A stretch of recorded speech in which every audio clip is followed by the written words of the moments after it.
ici sur le RL Maisonneuve, qui est une société qui exploite 100 hectares environ, dont 35 hectares de maïs, 25 hectares de blé, une vingtaine d'hectares de colza, du sarrasin et du lin.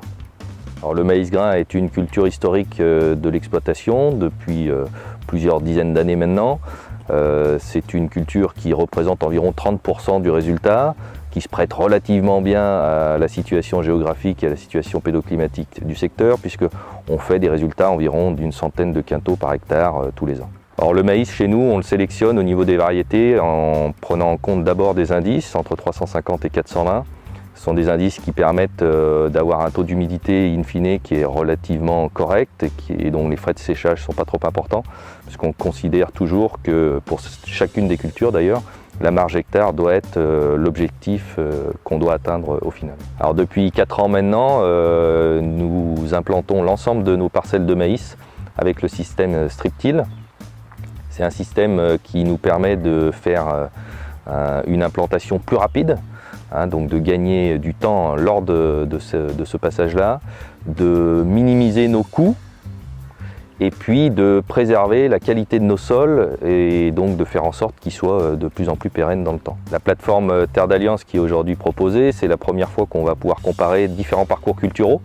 Et c'est vrai que pour des exploitations comme la nôtre qui sont engagées dans un système Strip-Till, c'est important de pouvoir vérifier que notre engagement, notre démarche, elle est toujours viable par rapport aux différents parcours culturaux, notamment de manière économique.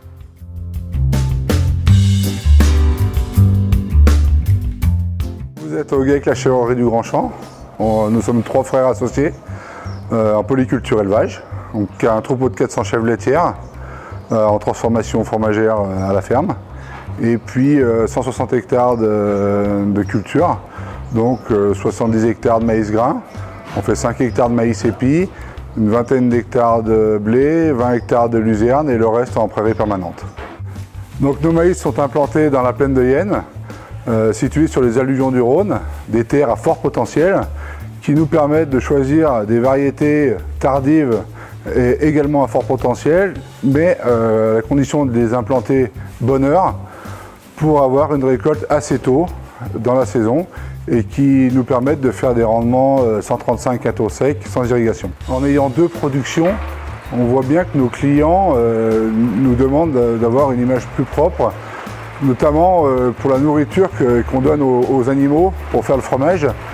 Et c'est pour ça que nous cherchons peut-être des alternatives au désherbage chimique, soit par du binage ou alors carrément du désherbage robotisé. Donc toujours pour aller dans cette démarche environnementale, ça fait déjà 3 ans que nous appliquons des trichogrammes dans les champs de maïs manuellement.